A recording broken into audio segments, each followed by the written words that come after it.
చాలా వందనాలు. అయితే ఒకటి రెండు మనవులు ఉన్నాయి. మీ సెల్ ఫోన్లన్నీ సైలెంట్లో పెట్టడమో స్విచ్ ఆఫ్ చేయటమో చేయాలి. సభలో ఉన్న వారంతా, వేదిక మీద ఉన్న దైవజనులతో సహా మీ సెల్ ఫోన్లన్నీ సైలెంట్లో పెట్టడమో స్విచ్ ఆఫ్ చేయటమో చేయమని కోరుతున్నాను. అలా నా ముఖం చూడకపోతే ఒకసారి మీ మొబైల్ చూసుకోవచ్చు కదా, సైలెంట్లో పెట్టారో లేదో చెక్ చేసుకుంటే తప్పేమిటి. నేను చెబుతున్నప్పుడు నా ముఖం చూస్తారు, మధ్యలో మోగితే చుట్టుపక్కల వారు మిమ్మల్ని అన్యునిగా సొంకరగా మీ ముఖం చూస్తుంటారు.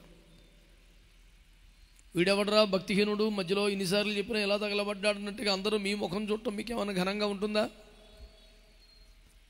అదేదో ముందే దాన్ని బంధిస్తే మీకు ఎంతో ఘనత, గౌరవం.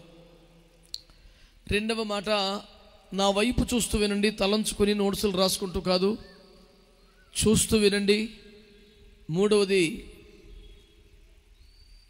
ప్రకటించబడుతున్న దేవుని వాక్యంతో అవునని, ఆమేనని, స్తోత్రమని చెబుతూ ఏకీభవిస్తూ రావాలని మిమ్మల్ని కోరుతున్నాను. ఈ మూడు మాటలు మీకు అంగీకారం అయితే దానికి సూచనగా ఆమేన్ అనండి. ఆమేన్ అంటే లాస్ట్లో చెప్పుకునే మాట కాదు. చాలామందికి సీనియారిటీ క్రిస్టియానిటీలో వచ్చింది కానీ బైబిల్లో రాలా. మధ్యలో ఎప్పుడైనా ఆమేన్ చెప్తే వాడికి గాబరైపోతారు, ఎప్పుడే ఆమేన్ చెప్పారేంటని. ఆమేన్ అంటే ఆఖరి పదం కాదు. ఎప్పుడైనా ఏ మాటతోనైనా ఏకీభవించగలిగితే అవును, ఓకే, సరే, అలాగే, ఆల్ రైట్, ఎస్, ఈ పదాలన్నిటికీ ఉన్నటువంటి ఒక బైబిల్ మాట, దైవిక పదం ఆమేన్. కనుక ఆమేన్ అంటే లాస్ట్లో చెప్పినట్టు కాదు, ఏకీభవించినట్టు. మీరు ఆ మాత్రం ఏకీభవించాలని కోరుతున్నాను. చక్కగా చాలామంది చిన్న బిడ్డలు దేవుని సందుకు వచ్చారు. వీరిని కాస్త నియంత్రించే కృప పొందిన వాళ్ళు కూడా మధ్యలో ఉండండి. మనందరం కలిసి చేతులతో ఒక మంచి స్తోత్రం చెబుదామా? ఈనాటి మన ధ్యానం కొరకై యెహెజ్కేలు గ్రంథము 37వ అధ్యాయం. దేవుని వాక్య ధ్యానానికి మనం ఉపక్రమిద్దాం.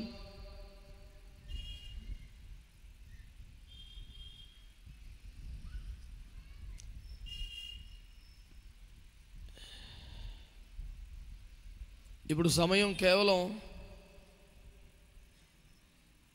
ఎంతైంది ఊహించగలరా అయ్యా? 10 నిమిషాలు తక్కువ 9.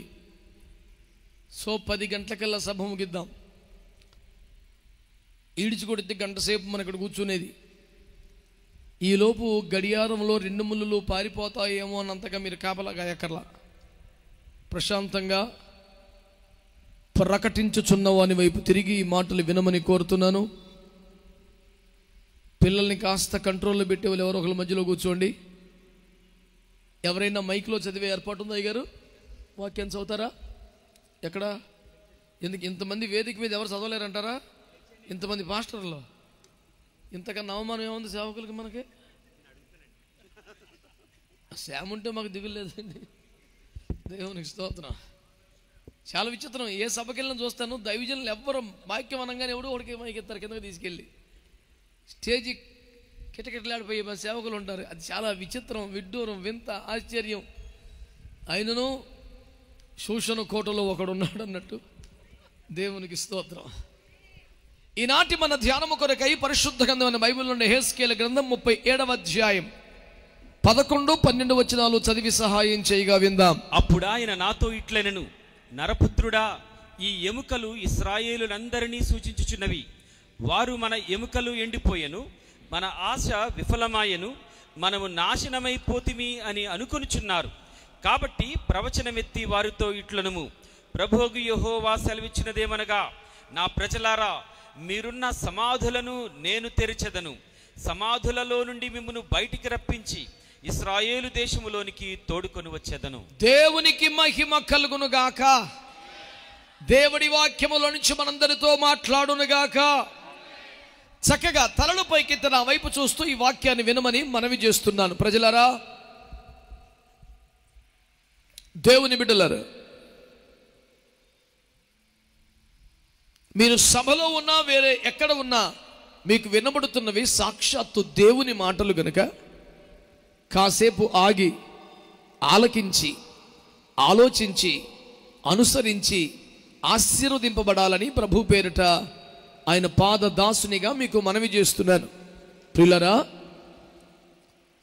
దేవుని వాక్యము, దేవుని మాట పరిశుద్ధ గ్రంథమైన బైబిల్లోంచి ఈ రీతిగా మనతో మాట్లాడుతుంది. ఒక ఎండిపోయిన ఎముకల లోయలోనికి సేవకుని తీసుకుని వెళ్ళి, నరపుత్రుడా, ఇవి మళ్ళీ బ్రతుకుతాయా అని ప్రభు అడిగారు. ఏమో ప్రభు, నాకు తెలియదు, మీరే చెప్పండి అన్నాడు భక్తుడు. వాటి మీద ప్రవచనం ఎత్తి మాట్లాడన్నాడు ప్రభు.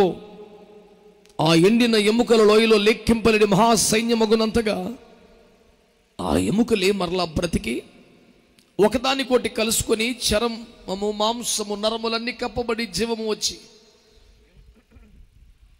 ఒక మహాసైన్యమై నిలబడ్డారు. ఈ మహాద్భుతానికి, భీకర కార్యమునకు ఆశ్చర్యచకితుడై నిశ్చేష్టుడై చూస్తూ ఉండగా ప్రభు చెప్పిన మాట, ఇదిగో ఇశ్రాయేలు ప్రజలు లేదా దేవుని నమ్ముకున్న వాళ్ళు తమకు కలిగిన కష్టమును బట్టి, ఇబ్బందిని బట్టి ఏమంటున్నారట? అయ్యో, మా ఎముకలు ఎండిపోయాయి, మా ఆశలు విఫలమైపోయాయి, మా జీవితాలు నాశనమైపోయాయి, ఇక మాకు ఆశలు లేవు, మేము నశించితిమని ఏడుచుచున్నారు కదా. సైన్యములకు అధిపతికి యెహోవా సెలవుచ్చున్నదేమనగా, నేను నిశ్చయముగా మిమ్మల్ని మరలా బ్రతికించేదను, మీ సమాధులు తెరిపించేదను, సమాధులలో నుండి మిమ్మల్ని మరలా బయటికి రప్పించి మీ దేశములు మిమ్మల్ని చేర్చేదనని దేవుడు వాగ్దానం చేశాడు. చక్కగా స్తోత్రం చెప్పగలరా? ఇంత అద్భుతం దేవుడు చేస్తానని వాగ్దానం చేసినందుకు ఆనందోత్సాహాలతో ప్రభువును స్తుతిస్తూ చప్పట్లు కొట్టినా తక్కువే. కానీ మీరు సాధ్యమైనంత గంభీరంగా ఉండడానికి ఇష్టపడుతున్నారు, మా దేవుడు నాకు తెలియదు. నాకు తెలిసిన భక్తి ప్రభువునందు సంతోషించడం, వాక్యానుసారంగా ఆనందపడటమే కానీ లౌకిక సంతోషాలు, మరో ఆనందాలు మనకు ఉండకూడదు. బిడ్డలారా, ఈ రాత్రి దేవదేవుడు ప్రకటిస్తున్న మాట ఏంటంటే, కొన్ని జీవితాలు ఈ విధంగా ఉన్నాయట. మా ఎముకలు ఎండిపోయాయి, మా ఆశలు విఫలమైపోయాయి, మేము పూర్తిగా నాశనమైపోయాం, ఇక మాకు బ్రతుకు లేదని చితికిపోయిన వారు, నాశనమైపోయిన వారు, పతనమైపోయిన వారు ఎలుగెట్టి మొరలిడుచున్నారు, అంగలార్చుచున్నారు. అవును ప్రియులరా, ఈ రాత్రి మనము గమనిస్తే నేటి సమాజంలో ఎందరో ఆర్థికంగా చితికిపోయిన వాళ్ళు ఉన్నారు, తాము చేయని నేరానికి బలైపోయిన వారు ఉన్నారు, దుర్మార్గుల దాష్టీకాలకి చిత్రమైపోయిన జీవితాలు ఉన్నాయి, కుటుంబ సంబంధాలు మృగ్యమై, మానవ సంబంధాలు హరించుకుపోయి, ప్రేమ, అనురాగాలు, ఆప్యాయతలు, అనుబంధాలు మృగ్యమైపోయి, అంత కృత్రిమమైన సంబంధాలే, పలకరింపులే మిగిలిపోయి, కుటుంబము కూడా ఒక పేయింగ్ గెస్ట్ నుండి హాస్టల్ మాదిరి మారిపోయి, ఎవరిటైనా అక్కడ వస్తాడు, ఎవడి కాకలు ఎవడు పెట్టుకొని తింటాడు, ఎవడు ఉద్యోగానికి చదువుకొని పోతాడు. కుటుంబాలు ఇంత ఎండిపోయినట్టుగా మారిపోయినటువంటి భయంకర దినాల్లో ఇటు మానసికంగా చచ్చి, కుటుంబ సంబంధాలు నాశనమై, ఆర్థికంగా చితికి, ఆరోగ్యాలు పాడై, దయ్యపు శక్తుల చేత, చాతబడి శక్తుల చేత, మాంత్రిక శక్తుల చేత పీడింపబడుతూ జీవితము నరకంగా, నాశనంగా మారిపోయిన పరిస్థితుల్లో అనేక మంది పెడుతున్న మరేమిటో తెలుసా? మా ఎముకలు ఎండిపోయాయి, మా ఆశలు విఫలమైపోయాయి, మేము పూర్తిగా నాశనమైపోయాం అని ఏడ్చుచుండగా వారి బాధలు చూచిన దేవుడు, వారి మొన్న విన్న దేవుడు ఆకాశం నుండి ప్రత్యుత్తరం ఇచ్చుచున్నాడు. దేవునికి స్తోత్రం కలుగునుగాక. ఈ రాత్రి మేము ప్రకటిస్తున్న దేవుడు ప్రభువైన యేసు క్రీస్తు అనే పరిశుద్ధ దేవుడు, ప్రేమగల దేవుడు, పాపిని ప్రేమించిన వాడు, పాపము చేయని వాడు, పాపములలో చేరని వాడు, పాపమును ఎరుగని వాడు, పాపులను ప్రేమించిన వాడు, పాపులకే మరణించిన వాడు, పాపమునకు ప్రాయశ్చిత్తం చేసిన వాడు, తన శరీరములో శిక్షను భరించి ప్రతి అవయవాన్ని గాయపరుచుకుని ఆఖరి రక్తబొట్టు వరకు కార్చి మరణములోనికి వెళ్ళి మరణ వేదనలు భరించి చావునే చంపి ముందే చెప్పినట్టుగా సమాధి గుండె చీల్చి తిరిగి లేచి సజీవుడై నేటికి మాట్లాడుతున్న దేవుడు తన జీవితంలో ఎప్పుడు మాట తప్పలేదు. ఆయన వాగ్దానం చేసి నెరవేర్చకుండా లేడు. యేసయ్య మాట నమ్మండి అని నేను ఎందుకు చెబుతానంటే, ధైర్యంగా మనం చూస్తున్నటువంటి ఈ రాజకీయ ప్రపంచంలో 100 వాగ్దానాలు చేసిన ఒక నాయకుడు కనీసం 5 నెరవేర్చగలిగితే 95 చేయలేకపోయినా సర్గర్వంగా ప్రజల ముందుకు వచ్చి ఇదిగో 5 చేశాం, ఈసారి మరలా ఓట్లేస్తే మిగతావి చేస్తాను అని చెప్పి ధైర్యాన్ని, స్ఫూర్తిని, ఉత్సాహాన్ని కనపరుస్తాడు కదా. నేను ప్రకటిస్తున్న ప్రభువైన యేసుక్రీస్తు వారు చెప్పిన 100లో ఒక్కటి కూడా తప్పిపోకుండా సమస్తము నెరవేర్చిన అద్భుతమైన దేవుడు, నమ్మదగిన దేవుడు, ఆధారపడదగిన దేవుడు. అరచేతుల వైకుంఠాన్ని చూపించి త్రిశంకు స్వర్గములు వదిలేసే రకం కాదు, నట్టించి నడిపించి నట్టేట ముంచే రకం కాదు. ఏదో కొంత గొప్ప సాయం చేసావు ఇక నీ సావు నువ్వు సావు అని వదిలేసే రకం కాదు. చేయి పట్టి నడిపే దేవుడు, అంతం వరకు నడిపించే దేవుడు, మరణం వరకు తోడుగొండే దేవుడు, ముద్దిమి వచ్చు వరకు ఎత్తుకునే దేవుడు.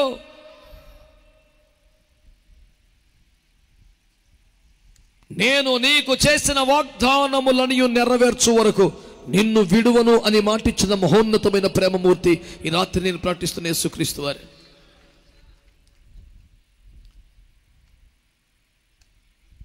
కొన్ని కోట్ల రూపాయలు తీసుకుని ఈ కూల్ డ్రింక్ చాలా మంచిది త్రాగండి అని ఒక సినీ నటుడు చెబితే కోట్ల మంది అభిమానులు అది వ్యాపార ప్రకటనే కదా అనుకోకుండా, మా అభిమాన హీరో చెప్పాడు కనుక నేను ఆ డ్రింక్ తాగుతాను అని త్రాగుచున్న వారు కోట్ల కొలది ప్రజల భూమి మీద ఉంటే, ఈ రోజున ఇది డబ్బులు తీసుకొని చేస్తున్న ప్రకటన కాదు, యేసయ్య కృపలో మేలులు పొంది కృతజ్ఞత కలిగిన గుండెల్లోంచి చెబుతున్న అనుభవ సాక్ష్యం. ఆయన మాట తప్పనివాడు, మోసము చేయనివాడు, వాగ్దానం నెరవేర్చే దేవుడు. ఒక శాపమును దీవెనగా, దుఃఖమును నాట్యంగా, మరణమును జీవనంగా, మారోను మధురముగా, బెనోనుని బెన్యామినిగా, నీలోను ద్రాక్షారసముగా మార్చగలిగిన అద్భుతమైన దేవుడని నా యేసుక్రీస్తు గురించి ప్రకటిస్తున్నాను. ఆయన ఏమని వాగ్దానం ఇస్తారు ఈ రాత్రి? ఆయన ఏమని వాగ్దానం ఇస్తారు ఈ రాత్రి? మా ఆశలు ఎండిపోయాయి, మా ఎముకలు ఎండిపోయాయి, ఆశలు విఫలమైపోయాయి, బ్రతుకులు నాశనమైపోయాయి అంటున్నారు కదా. నేను మీకు సెలవిచ్చున్నదేమనగా మీ సమాధులు తెరిపించదను, మీ సమాధులలోని మిమ్మల్ని మరలా బయటికి రప్పించదను, మీ దేశములు మిమ్మల్ని ప్రవేశపెట్టదనని సైన్యములకు అధిపతి యెహోవా సెలవిచ్చుచున్నాడు. ఇంతేనా? ఇంతకన్నా బాగా చెప్పగలరా? చెప్పాలి చక్కగా స్తోత్రమని. మీకు అందరికీ అర్థమయ్యే క్రికెట్ భాషలో చెబుతాను. మీ దేశం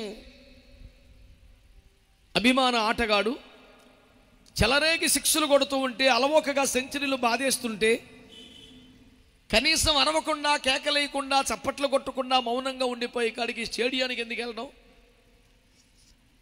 అట్లాంటి ఇంట్లో కూర్చొని లైవ్లో చూసుకొని సెల్ ఫోన్లో ఓకే అని స్కోర్ నోట్ చేసుకుంటే చాలు. ఏమన్నా బోధపడ్డట్లేదు భక్తులకి? మౌన ప్రేక్షకులు కొనడానికి ఎంత దూరం రావడం దేనికి? మనందరం కలిసి దేవుని మహింపరచడానికి వచ్చాం. దేవుని యొక్క వాగ్దానం ప్రకటించబడ్డప్పుడు, వాక్యం ప్రకటించబడ్డప్పుడు, దేవుని కృప స్థేటగా బయలుపరచబడ్డప్పుడు, ప్రభువును బట్టి, వాక్యమును బట్టి దేవుని గణపరిచే నోరు లేకపోతే ఇందుకునైనా చూసుకొని మరవాలి, చెప్పుకొని ఏడవాలి అనే రకంగా ఎవడు మిగలొద్దు. దేవునికి స్తోత్రం కలుగునుగాక. ఈ రాత్రి దేవుడు వాగ్దానం చేసిన మాట తెలుసా? మీ సమాధులు తెరిపించేదను, సమాధుల జముల మరలా బయటికి రప్పించేదను. ఇది వినడానికి ఎబ్బెట్టుగా, విపరీతంగా సమాధులు తెరిపించడం ఏంటి? చట్ట వ్యతిరేకమైన కార్యక్రమం కదా. ఇంకా ఎవడైనా అక్షరార్థంగా తీసుకునేవాడు ఉంటే వాడికి చెప్తున్నాను, నాయన బైబిల్ గ్రంథములో విషయమంతా ఉపమాన అలంకార రూపకంగా చెప్పబడింది. ఆయన గొర్రె పిల్ల అంటే ఉపమానమే, సింహం అంటే ఉపమానమే, నీరు అంటే ఉపమానమే, తైలం అంటే ఉపమానమే, అన్ని ఉపమాన భాషలవి. కాబట్టి ఈ రోజున మీరు జ్ఞాపకం చేసుకోండి, సమాధులు తొలిపించదను అంటే అర్థం ఏంటంటే ఏ సమస్యనిక పరిష్కారం కాదని వదిలేశారో, ఏ పోరాటం మనకి చాలించారో, ఇక లేదు మనకు రాదు మనకు దక్కదని ఏది క్లోజ్ చేశారో, నువ్వు క్లోజ్ చేసిన ఫైల్ మరలా రీఓపెన్ చేస్తాడు. ఆశలు వదులుకున్న దాన్ని మరలా సాధిస్తాడు. నీ జీవితానికి నూతనమైన ఆశలు పుట్టించగల ఒక అద్భుత దేవుడు ఉన్నాడు. ఆయన పేరేంటో మీరు చెప్పండి, గట్టిగా చెప్పండి. ఆయన పేరేంటో చెప్పండి. కాస్త ఓపికన్న వాళ్ళు ప్రభు అయిన యేసు క్రీస్తు అనండి గట్టిగా. గట్టిగా హల్లెలూయా చెబుదాం ఒకసారి. హల్లెలూయా. బైబిల్ గ్రంథములో కొన్ని సన్నివేశాలు మీ దృష్టికి తీసుకొస్తాను. పరిశుద్ధ గ్రంథం బైబిల్ కలిగిన వారు యోహాను సువార్త 11వ అధ్యాయములో జగమెరిగిన ఒక వచనాన్ని చూడండి. యోహాను సువార్త 11వ అధ్యాయం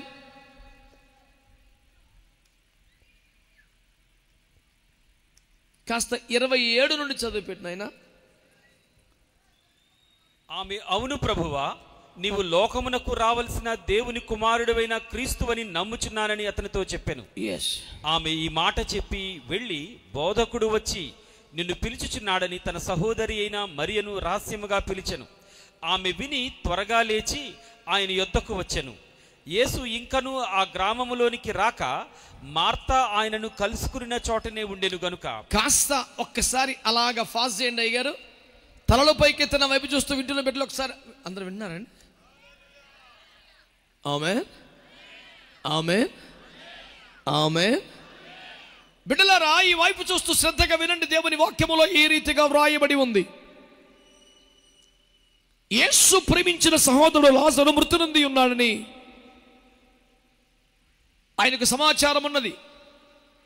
అతడు మిక్కిలి తీవ్రమైన వ్యాధి గలవాడై యాతన పడుచున్న సమాచారం ఉన్నప్పుడే యేసుకు కబురు అందినా ఆయన ఉద్దేశపూర్వకముగా మరింత పెద్ద అద్భుతము చేయను ఉద్దేశించిన వాడై తాను ఉన్న చోటే నిలబడిపోయాడు.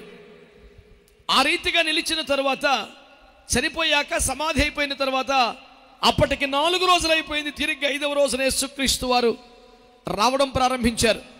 నా వైపు చూస్తూ వినండి. శిష్యులందరూ ప్రార్థనలో ప్రభుని వెంబడిస్తూ ఉండగా మనము మన సహోదరులను లాజరును లేపుదము పదండి అన్నాడు ప్రభు.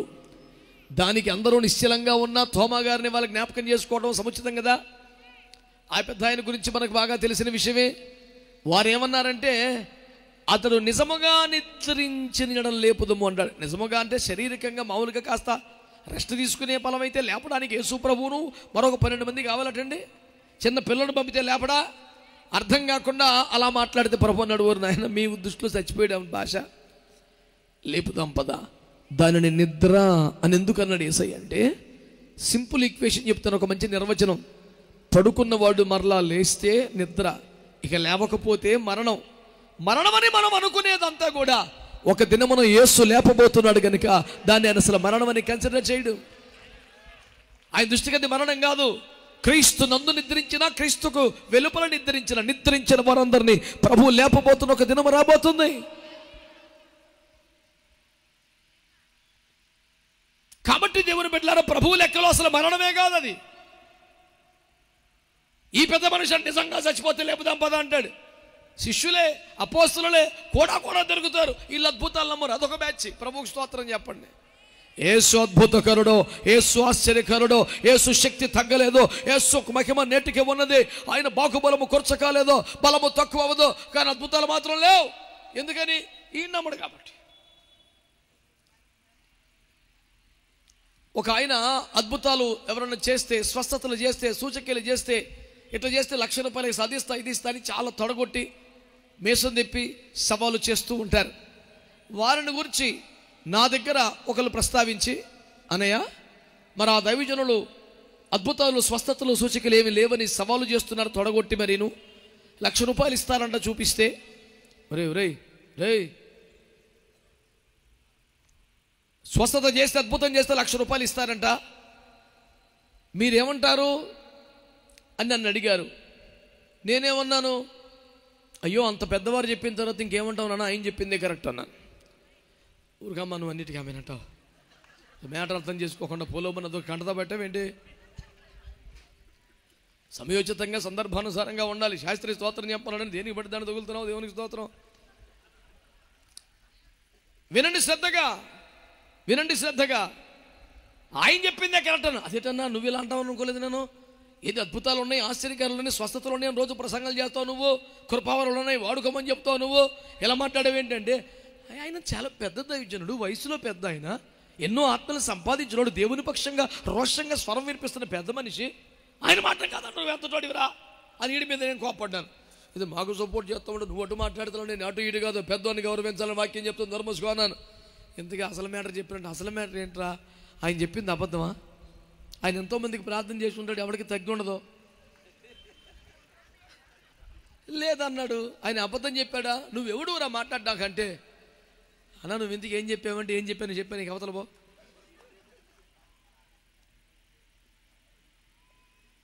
పాపం ఎవరి అనుభవాలు చెప్తున్నారు సార్, ఎవరిని కాదంటాం సార్ మనం.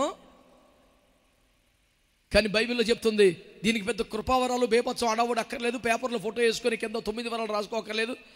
ఒకరిని అడిగాను, 9 కృపావరములు కలిగిన దైవజనుడు అని ఒకడు వేసుకున్నాడు పేపర్లో. మన వేసుకున్నాడో వద్దన్న క్యాకేసినోడు వేసాడు నాకు తెలియదు, కానీ వేసాడు. నేను ఆయన ఫోన్ చేసి, అన్న 9 ఉన్నాయా అన్న అంటే, తమ్ముడు మీరు కొంచెం ఇబ్బందిగా మాట్లాడుతున్నారంటే, నువ్వు పెట్టిన ఇబ్బంది కన్నా ఎక్కువేం కాదు, కానీ కరెక్ట్గా మాట్లాడంటే, అది దేవుని కృప అన్నా, దేవుడు ఇచ్చాడంటే అది మొత్తం ఎన్ని అన్న వరాలు? 9 అన్నాడు. ఎవడురా చెప్పాడు నీకు? కృపావరములు 9 అని ఎక్కడుంది బైబిల్ నాకు చూపించాను. అంటే మరి ఆ విధంగా మొదటి కొరింథీ 12:12 కృపావరములు నానా వేదంలో ఉన్నాయి, 9 అని లేదు. మరి ఏందన్నా అని అమ్మ బైబిల్ తీసి లెక్కెట్టన్నా 9 ఉన్నాయా అన్న అన్నాడు. ఓ రమా ఇక్కడ 9 వరుసగా చెప్పి కొంత ఎక్స్ప్లెనేషన్ ఇచ్చి మళ్ళీ ఇంకా కొన్ని కింద రాశాడు రా అన్నాడు.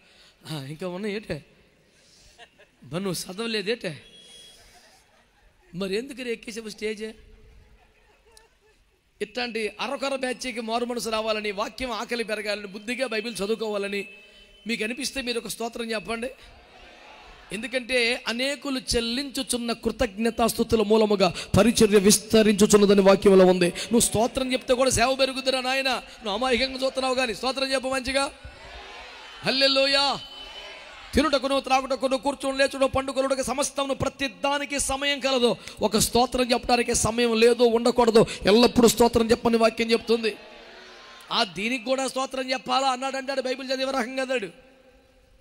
దేవుణ్ణి స్తుతించుడి, అది సిద్ధాంతం. ఎల్లప్పుడూ అప్పుడప్పుడా మీరు అప్పుడప్పుడు చెప్పి మరి ఎల్లప్పుడు ఎందుకు పడుతున్నారు? అబద్ధం కదా. ప్రతి విషయమునందు దేవునికి స్తోత్రములు చెల్లించాలి. ఎలాగో చేయటం ఈ విషయంలో దేవుని చిత్తం చిత్తం చిత్తం. స్తోత్రము చేయటం ఒప్పిదము, మనోహరము. అర్థమైందా? ఒప్పిదము అంటే నీ తెలివికి, నీ ఆర్గ్యుమెంట్కి అవకాశం ఒప్పుకొని తీరాలి. You must confess it, that's it. మెట్ట వేదాంతం అంతా చూపించేంత అవసరం ఏమి లేదు. సురక్తమే జయం. ప్రజలారా, దేవుని బిడ్డలారా, యేసు ప్రభువారు తీరిగ్గా వచ్చారు. పిలిచినప్పుడు రాలేదు. ఆ ఊర్లో అడుగు పెట్టగానే మార్తమ్మ యేసు వచ్చుచున్న సమాచారం విని ఆమె పరుగు ఇంట్లోంచి వచ్చేసింది. నడి రోడ్డు మీద, మన భాషలో చెప్పాలి, అనకాపల్లి రైల్వే స్టేషన్ సెంటర్లో యేసుబాబుని ఆపేసింది. ఆపేసి, నువ్వు ఆ దినము ఇక్కడ ఉండిన ఎడల నా సహోదరుడు చావకపోవును అంటే ఏమి చెప్పిందని తాత్పర్యం ఏమిటి? మేము పిలిస్తే నువ్వు రాలేదు, మా కష్ట సమయంలో ఆదుకోలేదు. నువ్వు వచ్చుంటే వాడు చచ్చి ఉండేవాడు కాదు. నువ్వు రాకపోవటమే, స్పందించకపోవటమే, పట్టించుకోకపోవడమే ఈరోజు మరణానికి, దుఃఖానికి కారణం. నువ్వు బాధ్యతాయుతంగా ప్రవర్తించలేదు. నిన్ను మేము ఎంతో ప్రేమించాం, కనపరిచాం. నువ్వు రాలేదు మేము పిలిస్తే. పిలిచినప్పుడు వెళ్ళకపోతే యేసు ప్రభునే ఘెరావు చేసేసింది భక్తురాలు. రోడ్డు మీద పెట్టి స్టేజ్కి ఎదుర్కొన్న దైవజనులందరికీ చెప్తున్నాను, మనం అంతకన్నా అతీతులేమేం కాదు కదా నాయన. విశ్వాసుల ఎక్స్పెక్టేషన్స్ రీచ్ అవ్వకపోతే రోడ్డు మీద ఆపేస్తారు. భక్తులు ఏం తక్కువ ఎవరు లేరు భూమి మీద. కనుక దైవజనులందరూ చాలా సిద్ధంగా ఉండాలి సుమా. నడి రోడ్డు మీద అండి యేసుప్రభుని ఆపి, ఏమన్నా చిన్న చిత్తగా మనిషి అండి అతను? ఏమండి నీళ్ళ మీద నిలిచినవాడు, చావుని గద్దించినవాడు ఎవరండి ఆయన? 6,000 దయ్యములు ఒక్క మాటతో పంపించేసినాడు. రోగుల్ని స్వస్థపరిచినవాడు, నీళ్లను ద్రాక్షరసంగా మార్చినవాడు, 5 రొట్టెలు 2 చేపలు చిన్నపిల్లాడి క్యారేజీని పట్టుకొని 10 కేజీల వెలమ తిన్నాక 12 గంపలు మిగిలిన చేసినాడు. ఆయన రోడ్డు మీద ఆపేసింది.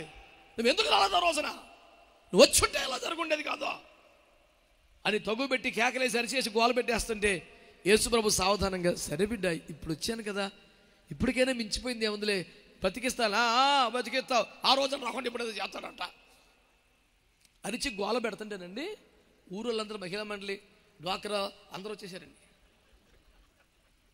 యేసుప్రభు మధ్యలో బిక్కుబొక్కుంటా 12 అనవసరంగా ముక్క అయిపోయి అక్కడ ఉన్నా మంచిదిగా, నేను అంటూనే ఉన్నాను, నా మాట విన్నాడు కాదని తోమగారు తిప్పలు పడుతున్నాడు. అందరూ బెదురుగా చూస్తున్నారు. చుట్టూ రౌండ్ వేశారు మహిళా మండలి. ఏమయ్యా మరి వచ్చిన పిల్లలు చాయ్ బిస్కెట్లు ఇచ్చేవారంట, భోజనం పెట్టేవారంట, తిని చక్కగా కూర్చుని రెస్ట్ తీసుకునేవాడు అంట, కష్టం ఉన్నప్పుడు రావాలి కదా, కేకేశారు కదా, నీకు మెసేజ్ అందిందా లేదా, కలబడిపోతున్నారు జనం.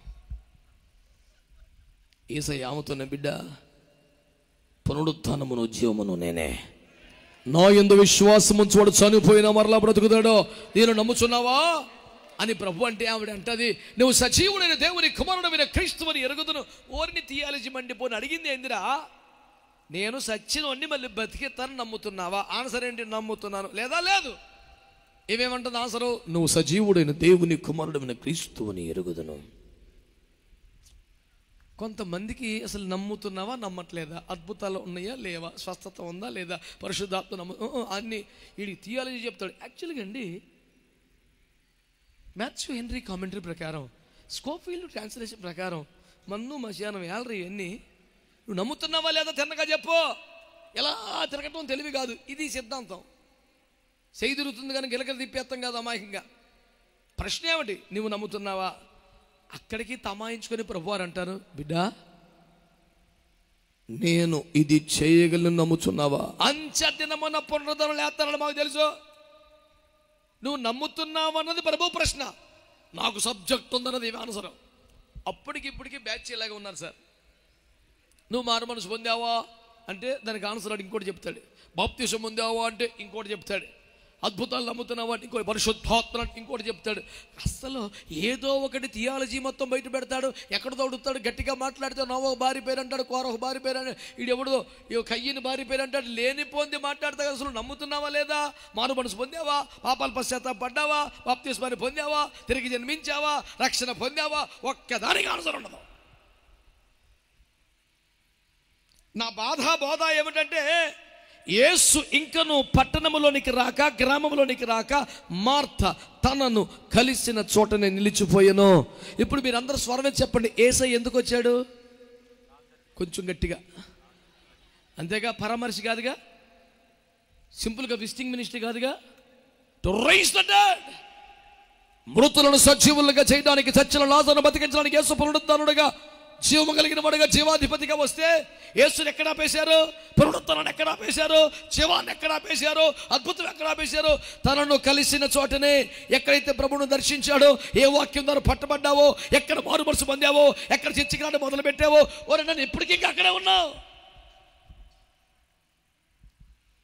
నన్ను దిద్దుము చిన్న ప్రాయము సన్నుతుండగు నాయనా. వీడి బాప్తిసం ముందు 25 ఏళ్ళు అయింది. సిగ్గట్లేదురా? ఎవరు పాడాలి ఆ పాట?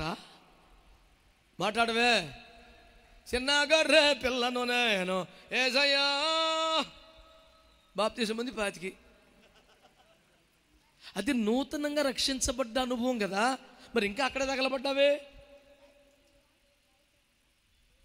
చుట్టూ మహిళా మండలిని పెట్టి, డాక్టర్ వాళ్ళని పెట్టి, కమిటీ వాళ్ళందరిని పెట్టి, కార్యకర్తలను పెట్టి ఏమో తప్పుకొని ఇంటికి వెళ్ళిపోయింది. ఎవరు అటు చూడకపోతే చెప్పచ్చుగా, ఎవరు?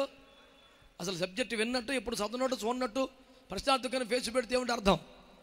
ఇదని ఏకపాత్రాభిన కాదు, కొట్టుకుంటూ వెళ్ళిపోవటానికి ఉత్తర ప్రత్యుత్తరాలు ఉండాలి, గాన ప్రతిగానం ఉండాలి. అలా చూడటం కాదు. విగ్రహ పుష్టి, నైవేద్య నష్టి, అది కాదు డిపార్ట్మెంట్. చేతులెత్తి స్తోత్రం చెప్పండి. అలిసిపోయారు అప్పుడే, చెప్పా మంచిగా హల్లెలూయా.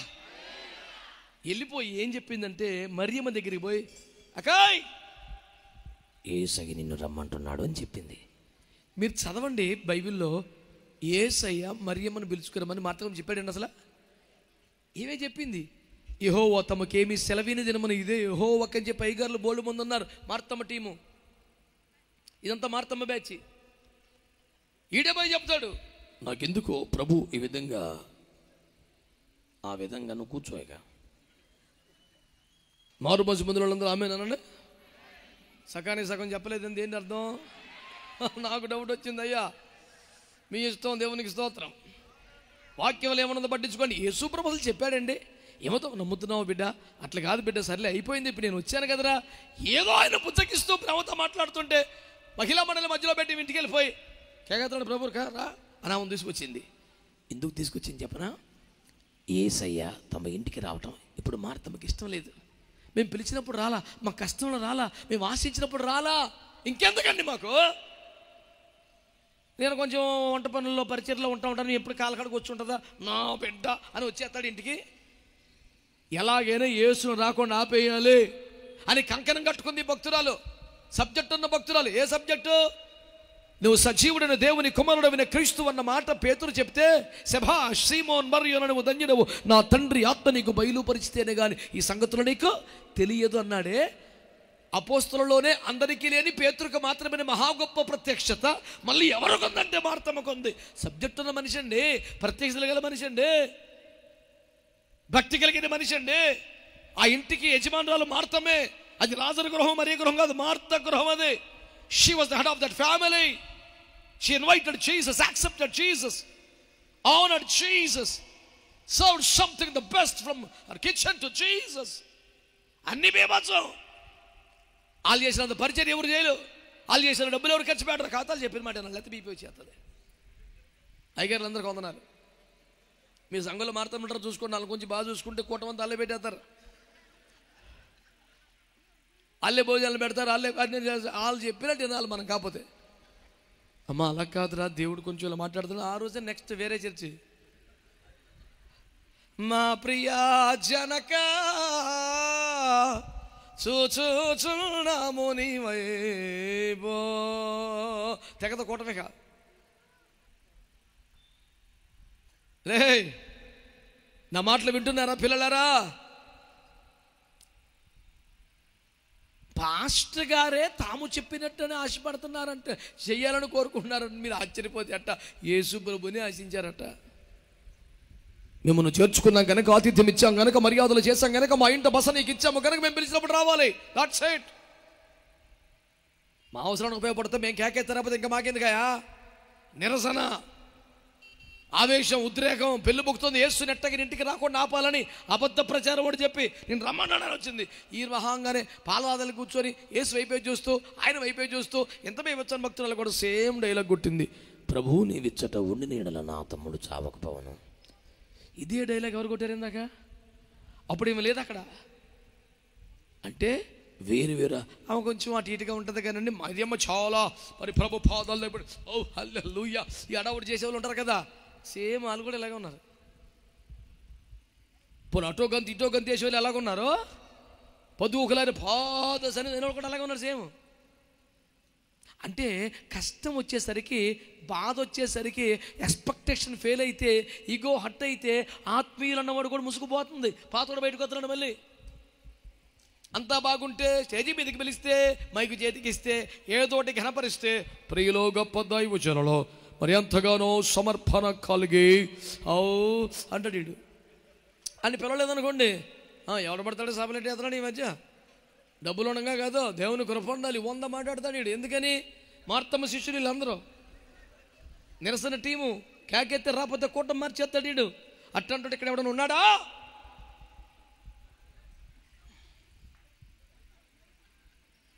నన్ను దిద్దుము చిన్న ప్రాయము సున్నుతుండగు. ఆ పాట నీదే. హల్లెలూయా. మాట్లాడుతున్నది భక్తులు. మరి నిన్నేమన్నా నువ్వు లేచి వెళ్ళిపోతున్నావు రే, నేను నీ జోలికి ఏం వచ్చాను కూర్చా. ఎవరో పెద్ద పెద్దలతో మాట్లాడుతాను, నువ్వు ఎందుకు వెళ్ళిపోతున్నావురా? తప్పురా, అటు చేయబాకరా. అందరూ దేవునికి స్తోత్రం చెప్పండి. హల్లెలూయా. చెప్పారా గట్టిగా దేవునికి స్తోత్రం అని? నడి రోడ్డు మీద ఇంత గొడవ చేస్తున్నా, మీలాంటి వాళ్ళకి టైం వేస్ట్ చేసుకోవచ్చు, నేను వెళ్ళిపోతాను, నేను కనలేదు. అది కాదు బిడ్డా అని బతిమాలుతున్నాడు. ఎవరు తెలుసా? నా ప్రియమైన యేసయ్య నీ తెలివి, నీ జ్ఞానం, నీ కోపం, నీ ఆవేశం, నీ నిరసన యేసుని ఇంకా ఎదరికి రానివ్వట్లా, మీ ఇంట్లోకి రానివ్వట్లా, మీ ఊరిలోనికి రానివ్వట్లా. మూయబడిన సమాధిని తెరిచి నువ్వు కోల్పోయిన సమస్తాన్ని తిరిగి తెచ్చి నీకు ఇవ్వాలనే దేవుని ప్రేమ సంకల్పనకు అడ్డుపడుతోంది నీ వాదం, నీ కోపం, నీ ఆవేశం. ఈ రాత్రి పక్కన పెడితే నీ అవిశ్వాసం, నీ మెట్ట వేదాంతం, నీ లేనిపోని థియాలజీ నీ జీవితంలో అద్భుతమును చేయుటకు యేసును అడ్డగించుచున్నది. రానివ్వట్లేదు, రోడ్డు మీద ఆపేశావు. అది మాని ఆయన మాటకు లోబడి ఈ రాత్రి ఇంట్లోనికి రాణిస్తే, హృదయంలోనికి రాణిస్తే నువ్వు కోల్పోయిన సమస్తమును మరలా తెచ్చిచ్చే సర్వశక్తియు మిక్కిలి కృపలేసైకి చప్పట్లు కూడా దంగటి కొట్టు. మంచిగా ఏం కాదు. హల్లెలూయా. ఏదైనా పనికి మళ్ళీ పని చేస్తా కానీ పేరే పని వచ్చేలా ఉంది కానీ స్తోత్రం రావట్లేదు. నువ్వేమో రకమరా స్తోత్రం చెప్పు మంచిగా. నేను చెప్పే ప్రతిదీ బైబిల్లో ఉన్నదే. సర్వజనులారా ఉందా బైబిల్లో? సింపేసి ఉంటాడు పేజీ, ఉంచావా? సర్వజనులారా అలా కొట్టం డోరు మూసేయడం లేదు. జయధ్వనులతో దేవుని గురించి ఆర్భాటం చేయన్నాడు. జయధ్వనులు లేవు, ఆర్భాటం లేదు. ఊరక రాజకీయ కూడంలో కొట్టేసుకోవడం కాదు, కూర్చొని మంచి వాళ్ళందరూ స్తోత్రం చెప్పండి. చెప్పారా? ఒక్కటే నా మాట, ఆయన ఇంకా అక్కడే ఆగిపోయాడు. ఈ కూటాలు ఎందుకు వస్తుంది తెలుసా? ఈ సభలు ఎందుకు వస్తుంది తెలుసా? ఈ కష్టం, ఈ ప్రయాస, ఈ ఖర్చు ఎందుకు వస్తుంది తెలుసా? సొంత ఇల్లు కానీ సొంత మందిని కానీ లేకపోయినా ₹1,00,000 తగలబోసి ఈ చిన్న సంఘం, ఈ దైవజనుడు ఇంత ప్రయాస ఎందుకు పడుతున్నారు తెలుసా? ఎవరి జీవితంలో అద్భుతం జరగాలో, ఎవరి కుటుంబంలో ఆశీర్వాదం రావాలో, ఎవరి శాపం దేవునిగా మార్చాలో, ఎక్కడ మరణం జీవం అవ్వాలో వారి జీవితంలో యేసు రావాలి. ఆయన ఎక్కడో ఆగిపోయాడు. నీ అవిశ్వాసం ఆపేసింది, నీ ఆర్గ్యుమెంట్ ఆపేసింది, నీ కోపం ఆపేసింది, నీ అవిశ్వాసం ఆపేసింది. ఒక్కసారి సారీ ప్రభువా రండి మా ఇంట్లోనికి అని అన్ని చూడి రాత్రి నీ పరిస్థితులు మారిపోతాయి. దేవునికి స్తోత్రం. మరణము జీవముగా మార్చిన దేవా. యేసును ఆరాధించాడు భక్తుడు, మరణాన్ని జీవంగా మార్చాడట.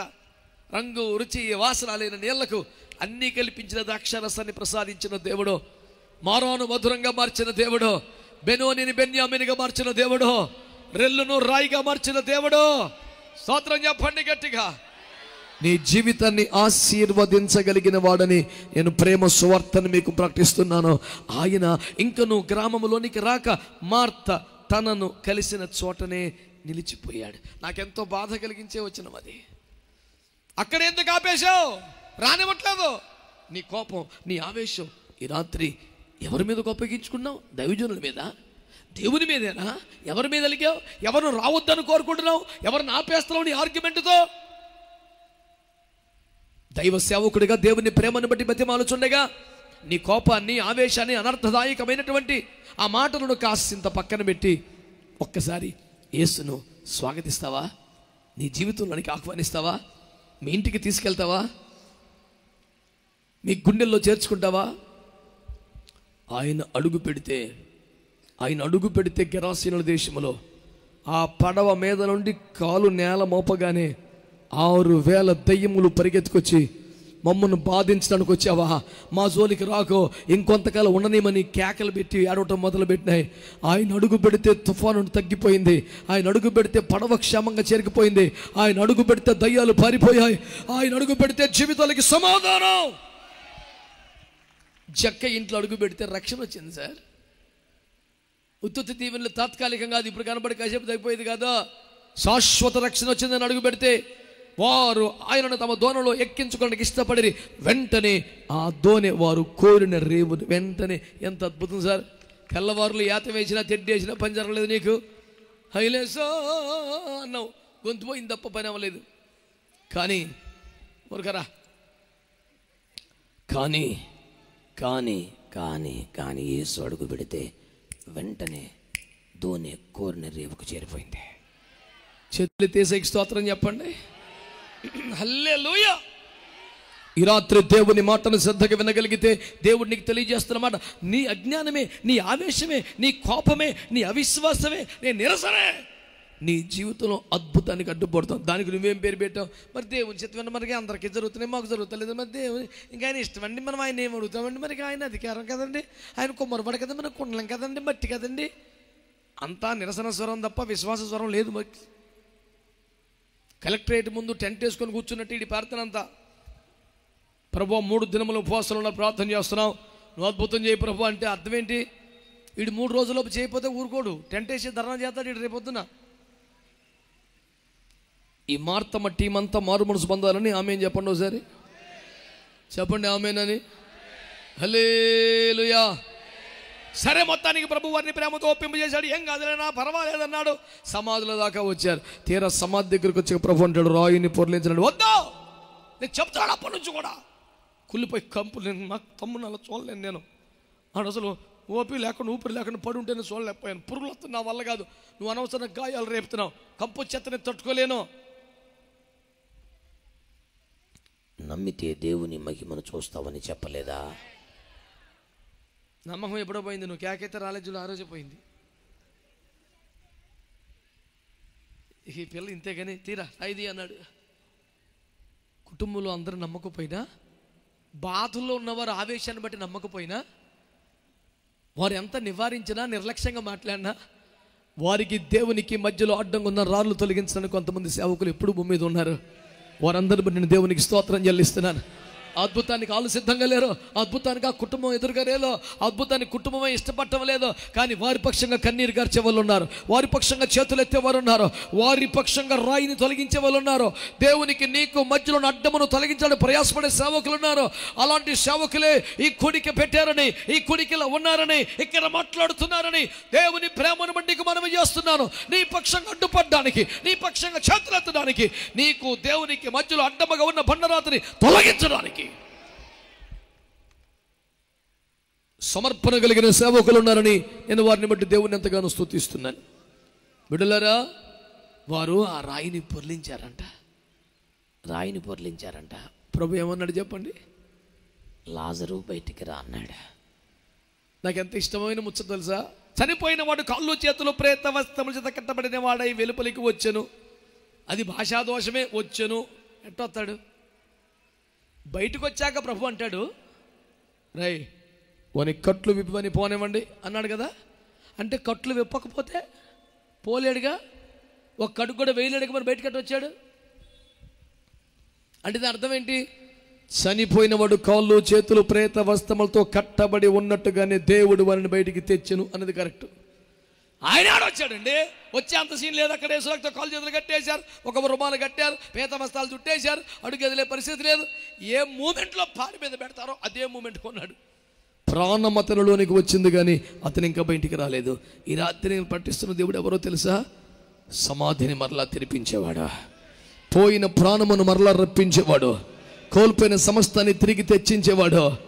ఆ అక్కచెల్లెలిద్దరూ కోల్పోయిన ధైర్యం, నిరీక్షణ, మొగదిక్కు, ఆధారం, ఆనందం అన్ని మరలా సమకూర్చి వారి చేతుల్లో పెట్టి వారి సంతోషానికి వారిని విడిచిపెట్టి ముందుకు సాగిన దేవుడు ఈ రాత్రి అనకాపల్లిలో లేడా? ఈ సభలో లేడా? నీ ముందులో లేడా?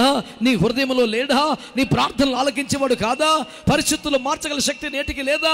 అసలు మోకాళ్ళు వంగితే, కన్నీరు కార్చితే, ప్రార్థన చేస్తే నీ హృదయం, నీ ఆత్మ, నీ చేతులు నీ సృష్టికర్త వైపు చాపి ఏనాడైనా ఏడ్చుంటే కదా నీకు తెలిసేది. ఎన్నడూ మోకరించకుండా, ప్రార్థన చేయకుండా, విశ్వసించకుండా అలాగే చెప్తారండి బాబు. ఇవన్నీ ఏదా మతం అనేది ఒక మొత్తం మంది అండి, అందులో పడ్డవాడు ఇలాగే చెప్తాడు. మరి నేను అన్నాను, నేను తిన్న జామకాయ తీగుందో పుల్లగుందో నువ్వు ఎట్ట చెప్తావు నాన్న?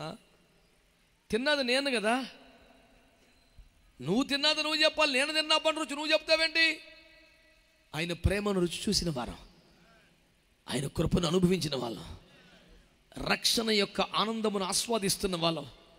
ఎన్ని కష్టాలు, శ్రమలు, నిందలు, అవమానాలు వచ్చినా ఇప్పుడు ఆయనకి ఇల్లు లేదు, మందిరం లేదు, ముఖంలో విచారం ఉందా? దాని పేరే రక్షణ ఆనందం. దేవునికి స్తోత్రం చెప్పండి. మరి మరి మరి ఇంకా చాలా కాలం బట్టి సేవ చేస్తున్నాం కదండి, మరి ఇంకా ఇల్లు లేదండి, మరి ఇంకా మందిరం లేదండి, అందుకని మేము రాండం పట్టించున్నాం, మూల మీద నుంచున్నామండి. మేము రాండం. అపోస్తలత్వములో ఉన్న దైవజనులు, తండ్రులు ఉన్న దైవజనులు ఎలాంటి బోధ నేర్పే తెలుసా? ఐపీసీ వ్యవస్థాపక అధ్యక్షులు దైవజనులు పిఎం సమీలయ్య గారు సహవాసములో పరిచర్యలో ఉన్నటువంటి దైవజనులు నెలకొకసారి పిలిపించి సహవాస కూటం పెట్టి వారికి సహాయంగా ₹2 చేతిలో పెట్టి 60 ఏళ్ళ గురించి మాట్లాడుతున్న 60 ₹2 చేతిలో పెట్టి ఆ ₹2 ప్రసంగం ఏంటి తెలుసా? ఇదే నీకు చివరి సహాయము, మరలా కానుక వచ్చునని ఆశించకము, విశ్వాసం మీద సేవ చేయి, చేయి. ఇచ్చింది అంత ఒక రేంజ్లో ఉంటుంది క్లాసు.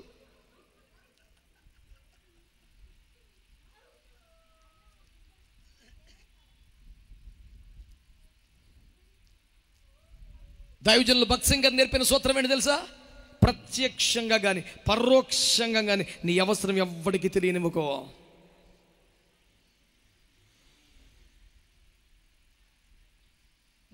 మొంగమూరి దేవదాస్ గారు చెప్పిన విశ్వాస సూత్రం ఏంటి తెలుసా? అవసరం వచ్చినప్పుడు మౌనమును ఆశ్రయించము, ఎవరితో చెప్పకము. అరే, వారి సంఘాల పేర్లు వేరు, వారి బోధన పద్ధతి వేరు, కానీ వాళ్ళందరి విశ్వాసం ఒక్కటి సుమా. నువ్వే నేను ఈయన బ్యాచ్ ఆయన బ్యాచ్ నిడిపోయి కొట్టుకు సావడం తప్ప వాళ్ళందరి విశ్వాసంలో ఏకత్వం ఉంది. వాళ్ళందరూ ఆత్మల సంపాదకులు. వాళ్ళ ప్రార్థన జీవితం ఎంత బలమైంది కాకపోతే చనిపోయిన 2 సంవత్సరాల తర్వాత కూడా అదే సహవాసం, అదే మంట ఇంత బేభత్సంగా రేగుతుందంటే ఆశ్రమాస్ విషయం అనుకుంటాం మనం ఏమన్నా?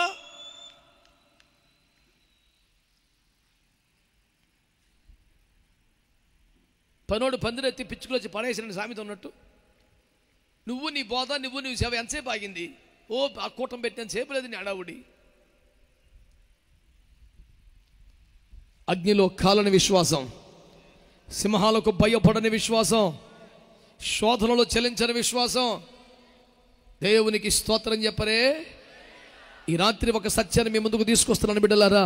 యేసయ్య ఈ రోజు కూడా అద్భుతాలు చేయగలిగిన వాడే. ఆయన బలము తగ్గిపోలేదు, శక్తి తగ్గిపోలేదు. ఆమేన్. అయితే నిన్ను మొట్టమొదటిసారి యేసు ప్రభు దర్శించినప్పుడు ఎక్కడున్నావు? ఇప్పటికి ఇంకా అక్కడే చచ్చావు. అది సమస్య. పాట ఏంటి? నడిపించు నానావా. సౌకర్యంగా ఉందిగా, కానీ వాక్యంలో ఏముంది? సిమోను నీ ధోనును ధరు నుంచి లోతుకు నడిపించు. లోతుకు నడిపించమని మనకు చెప్పాడు అయ్యా. నువ్వు ఉల్టా ఆయన చెప్తావు, నువ్వే నడిపించు, నువ్వేం చేస్తావు మరి?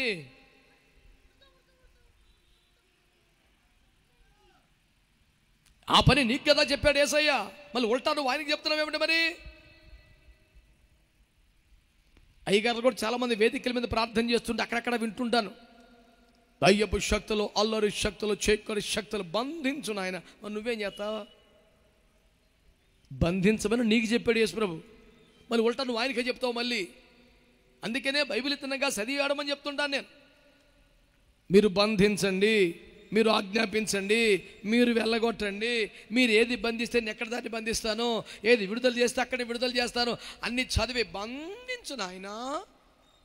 నువ్వేం చేస్తావు? వాయును లాగిస్తావా మహాభక్త? వాక్యం చదవాలి కదా, బైబిల్ ఏం చెప్పాడో చూడాలి కదా. నీ నోటికి వచ్చి చెప్పుకుంటూ పోవడమే. మళ్ళీ పొద్దుగూకుల చేతిలో బైబిల్, ఇక్కడికి రాట్లా వాక్యం. అందుకే రోమపదిలో ఈ వాక్యము నీ నోట నీ హృదయమున ఉన్నది. గట్టిగా స్తోత్రం చెప్పండి, గట్టిగా చెప్పండి స్తోత్రం అని. యేసయ్యని ఇంకా రోడ్డు మీద ఆపేద్దామా? యేసయ్యని ఊరి చివరిని ఆపేద్దామా? మనం లేనిపోని థియాలజీతో, లేనిపోని తెలివితేటలతో, లేనిపోని ఆర్గ్యుమెంట్లతో, అనవసర కోపాలతో, అడ్డగోలు ఆవేశాలతో, విలువైన నిరసనలతో యేసు రోడ్డు మీద ఆపుదామా? నువ్వు డబ్బులు కట్టాలా, కులం మారాలా, మతం మారాలా, పిచ్చి మాటలు ఏమైనా చెప్పాలా? ఒక్క మాట, లార్డ్ ఐఎమ్ సారీ, నన్ను క్షమించయ్యా. బాధలో, కోపంలో, ఆందోళనలో, ఆవేశంలో ఏదో మాట్లాడాను, ఐఎమ్ సారీ. రండయ్యా, నీ జీవితంలోనికి యేసును ఆహ్వానించు. ఆమేన్, ఆమేన్. నీ జీవితంలోకి యేసుని ఆహ్వానిస్తే స్తోత్రం చెప్పండి. ఆయన గొప్ప అద్భుతం చేయడానికి సిద్ధంగా ఉన్నాడా? కాళ్ళు చేతులు పడిపోయిన వాడు మంచం చేత పడి ఉంటే మంచం మీద మోసుకొస్తే వారు ఆశించింది స్వస్థతని, కానీ యేసయ్య అన్నాడు నీ పాపములు క్షమించుచున్నానన్నాడు. పాపాలు పుణ్యాలు ఎందుకు ముందని కాలు చేతి వెళ్ళిపోతాడు. యేసు రక్తమే చేయం, లేకపోతే మళ్ళీ మోసుకెళ్ళాలి. మాకు లేని పోలి చెప్పాలి, బరువు తగ్గించు మహానుభావా. నీ పాపములు క్షమిస్తున్నాను. ఎప్పుడైతే పాప క్షమాపణ జరిగిందో వాడి కాళ్ళు చేతులు కూడా వచ్చేసాయి. స్వస్థత కావచ్చు, విడుదల కావచ్చు, ఆశీర్వాదం కావచ్చు, అన్ని పాప క్షమాపణతో ముడిపెట్టబడి ఉంటాయి. నువ్వు పాపాలు ఒప్పుకుంటే, పశ్చాత్తపడితే, మారు మనసు పొందితే, తిరిగి జన్మిస్తే, రక్షణ పొందితే అవన్నీ వచ్చి పడిపోతాయి. దేవునికి స్తోత్రం చెప్పండి. హల్లెలూయా చెప్పరే గట్టిగా. హల్లెలూయా. సూర్యుడే నా పట్టు అయితే చుక్కలని నా కుక్కలే అన్నాడు ఒకడు. సూర్యుడే మనకి అతిథిగా వస్తే చుక్కలని పెద్ద లెక్కే ఉంది. ఇన్ని కోట్ల నక్షత్రాలు ఉన్నాయి. సూర్యుడు ఇచ్చిన కాంతి మనకు అందిస్తున్నాడు. ఎవడు పెద్ద ఎవడు చిన్న కొలతలతో మనకి పనేమిటి? భూమి మీద మనకి ఎవడెక్కువ కాంతిని ఇస్తున్నాడు? చుక్కలన్నీ కలిసి ఒక సూర్యుడు ఇచ్చిన కాంతి ఇవ్వలేరు కదా. నాది చొక్కా నాదా, తొక్క చొక్కా నాది, మెరుపు చొక్కా ఒకడు అన్నాడు, నాది సూర్యుడు అన్నాడంట. అదేంటంటే ఒక్క సూర్యబాబు ఇచ్చినంత వెలుగు మీరు ఎవరు ఇవ్వలేరు అన్నాడట. ఎందుకు చెప్తున్నాను తెలుసా? ఎస్పీ గారిని ఇంటికి భోజనానికి పిలిచాక కానిస్టేబుల్ గారికి మళ్ళీ రిక్వెస్ట్ పెట్టక్కర్లేదు, వారు వచ్చేస్తారు. సార్ మిమ్మల్ని పిలవలేక సార్, నువ్వు పిలవక్కర్లేదురా, మా డ్యూటీ మేము చేసుకోండి అంతగా పక్క అంటాడు ఆయన. పెద్ద ఆయన వచ్చాడు, తప్పదు సార్. అఖిల బ్రహ్మాండమును చరాచర జగత్తును పుట్టించి పోషించి పాలిస్తున్న మహాదేవుడే, మహిమ కలిగిన వాడే, పాపము లేనివాడే, చావుని చంపిన వాడే, మృత్యుంజయుడే, పునరుద్ధానుడే నీ ఇంటికి వస్తే స్వస్థత రాకుండా, దీవెన రాకుండా ఉంటుంది అమాయకంగా. ఒకవేళ యేసుప్రభు గారు నీళ్ళు హృదయంలోకి వస్తే అన్ని ఆశీర్వాదాలు, అభిషేకాలు, స్వస్థతలు, దీవెనలని బయట పారేసి ఒట్టి చేతులతో వస్తాడు ఇంట్లోకి. కానీ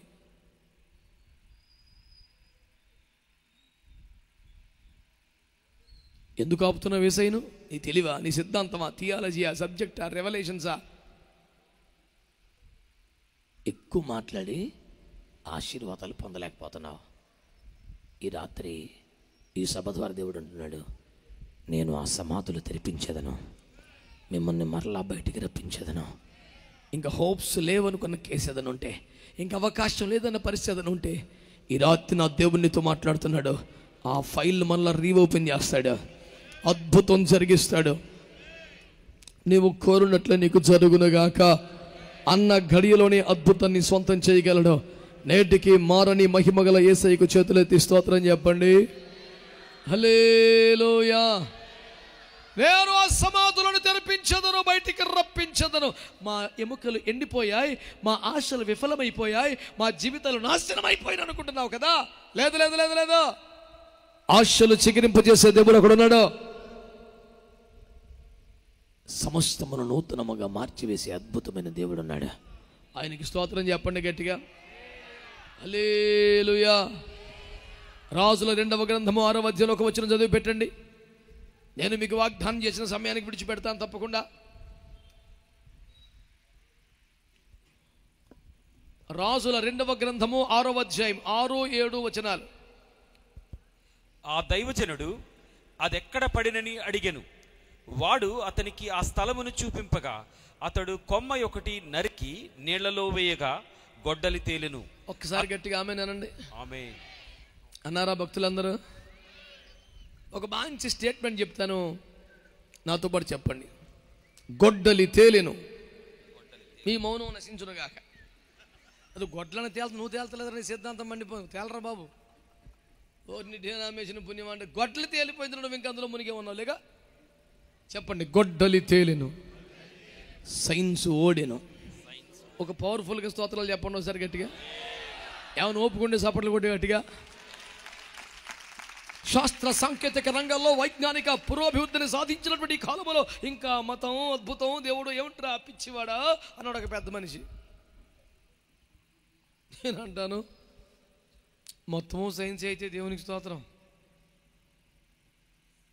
ఏమండి, 17వ శతాబ్దం వచ్చేదాకా నక్షత్రాలు అటు ఇటు కథలు ఒకచోటే కుదురుగా బిగించిన బల్బుల్లాగా ఉంటాయని చెప్పింది సైన్స్. అంతకుముందు భూమి బల్లపరుపుగా ఉందని చెప్పింది సైన్స్. సైన్స్లో ఒక ₹1,00,00,000 స్టేట్మెంట్ చెప్పనా? ఇంతవరకు చేసిన పరిశోధనల తేలిన ఫలితార్థం ఏమనగా, నేటి వరకు చేసిన పరిశోధనల ప్రకారం సైన్స్ ఎప్పటికీ this is the ultimate truth concerning this point అని చెప్పకుండా, ఇదే దీనికి సంబంధించిన చివరి ఫలితం అని సైన్స్ చెప్పగలదు. ఇంతవరకు తేలిన పరిశోధనలు తేలిందంటే రేపు పొద్దున్న దానికి భిన్నంగా ఇంకోటి తేలొచ్చండి, దేవునికి స్తోత్రం అండి. కానీ ఇదే సత్యం, ఇదే మార్గం, ఇదే త్రోవ, ఇందులో నడువుడి అని చెప్పగలిగిన ఒక సాధికారిక గ్రంథం ఏదైనా భూమి మీద ఉంటే దాని పేరు పరిశుద్ధ గ్రంథమైన బైబిల్ అని మీకు మనవి చేస్తున్నాను. దేవునికి స్తోత్రం చెప్పండి. ఊగిసలట్లేదో, శశపిశలకు తావులేదో, జాతకం కాదు, అదృష్టం కాదు, ఏమో కాదు, ఇదే త్రోవ, ఇందులో నడుచుకోండి అని చెప్పగలిగిన ఒక గ్రంథం పరిశుద్ధ గ్రంథం అని నేను మీకు జ్ఞాపకం చేస్తున్నాను. ఇప్పుడు మనం చదువుకున్న విషయం ఏంటి తెలుసునా అండి? ప్రవక్తల శిష్యులు అనండి. ఎలీషా గారి శిష్యులండి, ఏ క్లాస్ అని బ్యాచ్ ఉంది, దేవునికి స్తోత్రం. నడుస్తాక చిన్నపిల్లలు, ఎత్తుకుంటాక పెద్ద పిల్లలు. మీరు అర్థం చేసుకుంటే నన్ను అడగబాకండి, మా పిల్లడికి ముందే అర్థమైపోద్ది అంతా. చెప్పండి ఏంటంట? నడుస్తాకేమో, ఎత్తుకుంటాకేమో. ఎవరాళ్ళు? మన క్రైస్తవులే. అమ్మ బాబో, మాటలు చూస్తే అసలు పుట్టెడు మాటలు మాట్లాడినావాలంట. అమ్మమ్మ నేను నడవలేకపోతున్నాను, ఎత్తుకోమ్మ. ఎందుకు నీరసం వచ్చింది వాడికి? అంతసేపు వాగి వాగి ఓపిక పోయింది. నేను ఎందుకన్నానో మీరు అర్థం చేసుకోండి. చాలా విపరీతముగా మాట్లాడుతున్న క్రైస్తవులు దేవుని కార్యములు చేటు ఒక శక్తిహీనులుగా ఉన్నారు. కారణం వట్టివాగుడే. కట్టిపెట్టో, పరిచయం చేయి, స్వార్థ ప్రకటించో, సాక్షిగా బ్రతుకో, ఆత్మలు సంపాదించు, అది పని.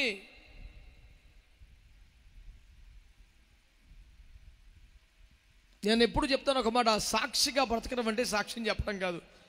ముందు తేడా తెలుసుకో ఫస్ట్. సాక్షిగా బ్రతకటం వేరు, సాక్ష్యం చెప్పటం వేరు. మరి ఏంటి సార్ సింపుల్? సాక్షిగా బ్రతకడం అంటే సాక్ష్యం చెప్పటం కాదు, సాక్ష్యం పొందటం.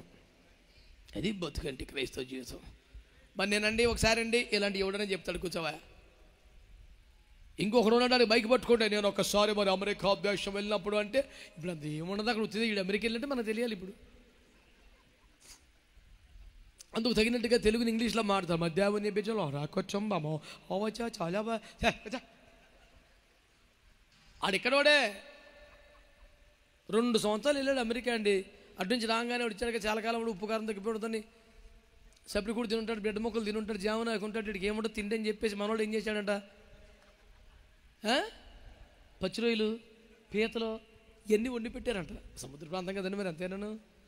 పెడితే దిస్ ఈజ్ సంథింగ్ బ్యూటిఫుల్ రొయ్యాస్ పీతాస్. పీతాస్ ఏట్రా పనికి మళ్ళీ ఉట్టిదే పనికి మళ్ళీ. అడిగే పీతలు ఇంగ్లీష్ అంటో తెలియదు అడిగి. క్రాబో ఫ్రాగో కంగారుపడి ఇతడు చెప్పేస్తాడు. అంతా మన ఇంగ్లీషే కదా. గర్రల్లో వరల్లో ఆమెచాడు. అంతోడు దానికి దేవుని గొప్పలు అమెరికాలో తరపున వచ్చిన తర్వాత దిస్ ఈజ్ సంథింగ్ బ్యూటిఫుల్, ఇది రొయ్యాస్ కదా పీతాస్. పనికి మళ్ళీ ఆశకట్టం కట్టిపెట్టి పద్ధతిగా మాట్లాడే.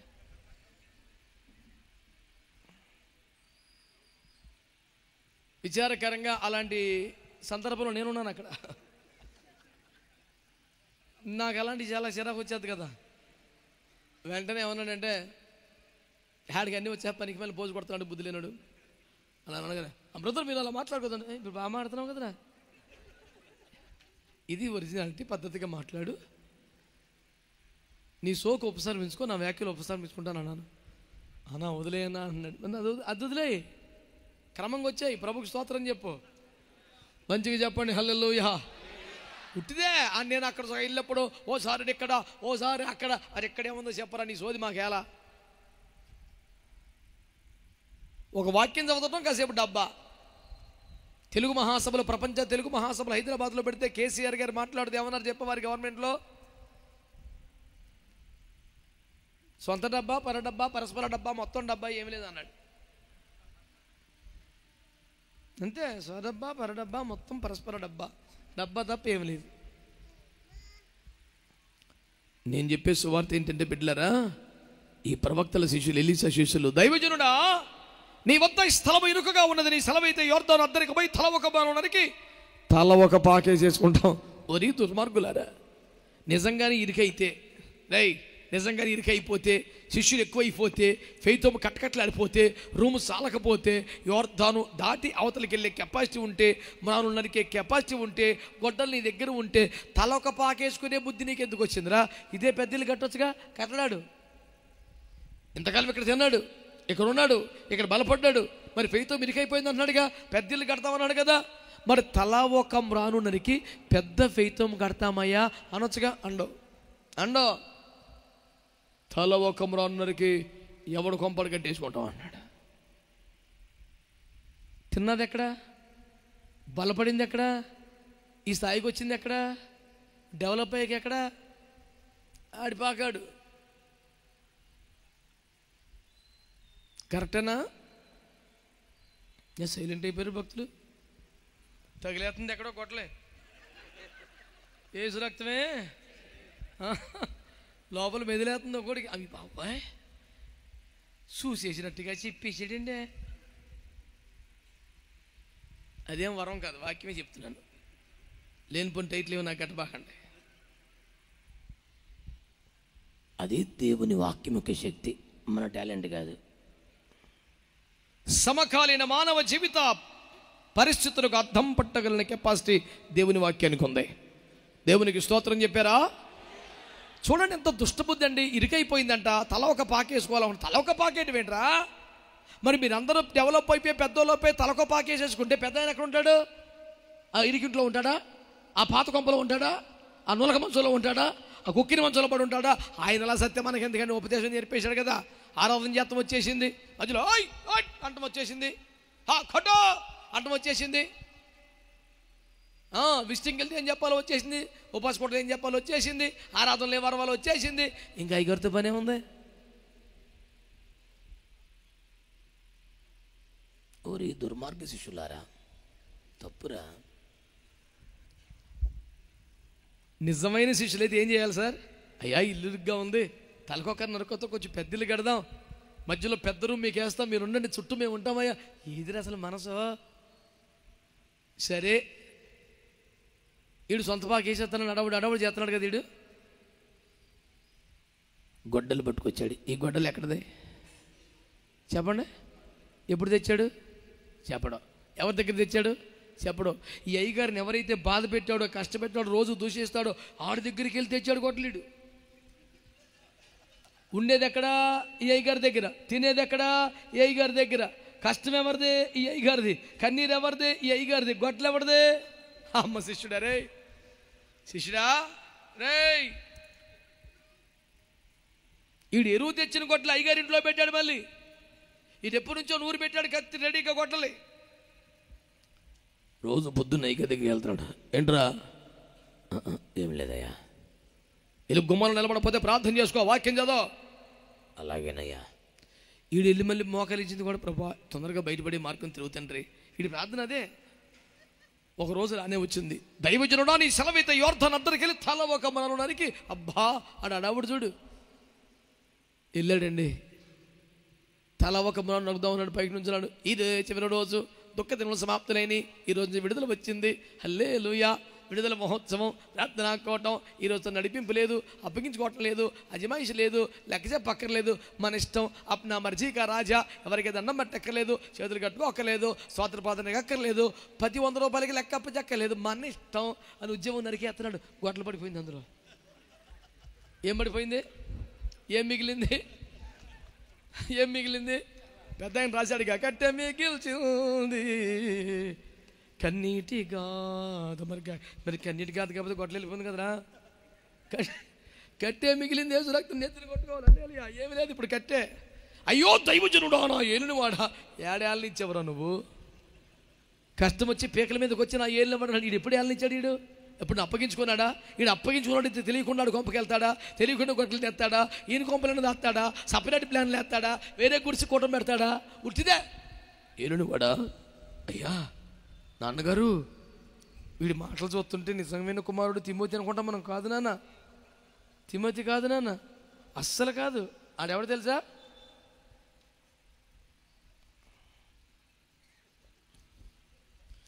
నాకెందుకు నింద, మీరే పెట్టేసుకోండి పేరు. హల్లెలూయా. చెప్పండి, గొడ్డలాడి చేతిలో ఉందా? కట్టి మిగిల్చింది, ఏడుతున్నాడు.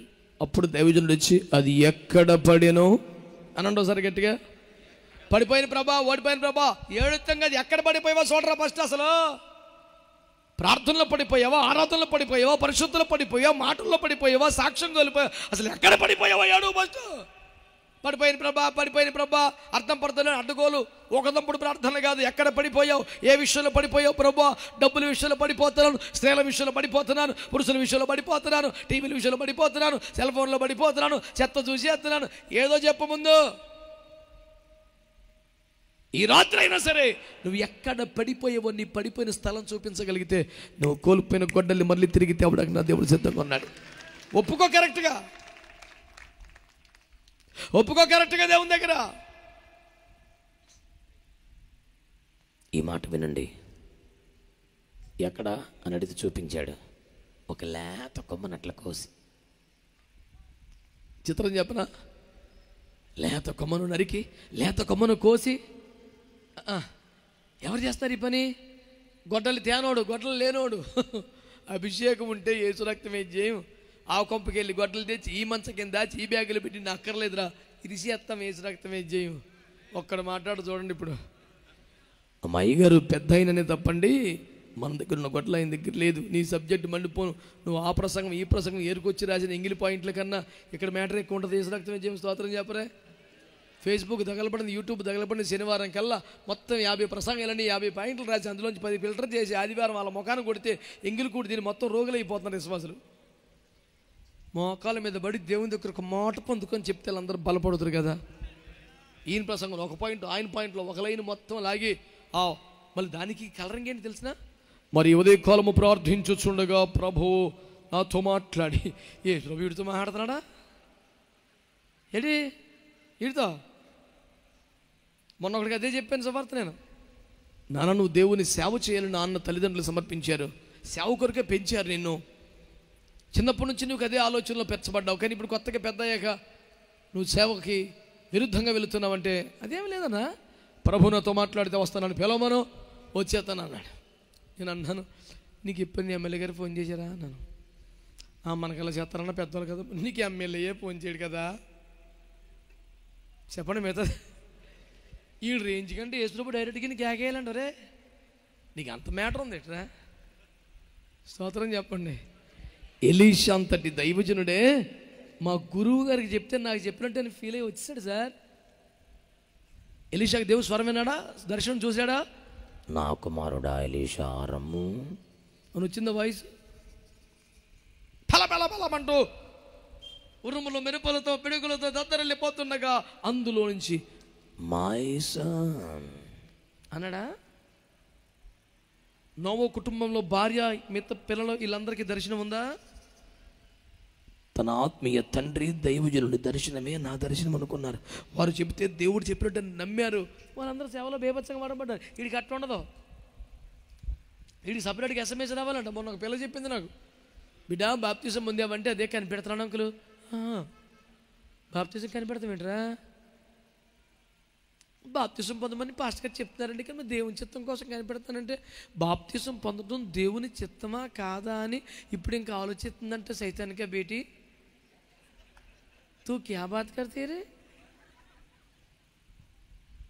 కొన్ని సార్వత్రికమైన దేవుని చిత్తములు ఉంటాయి. మారు మనసు పొందడం, రక్షణ పొందడం, ఒక వివాహమో సేవ ప్రాంతానికి వెళ్తామో అవి దేవుని చిత్తం కోసం కనిపెట్టాలి.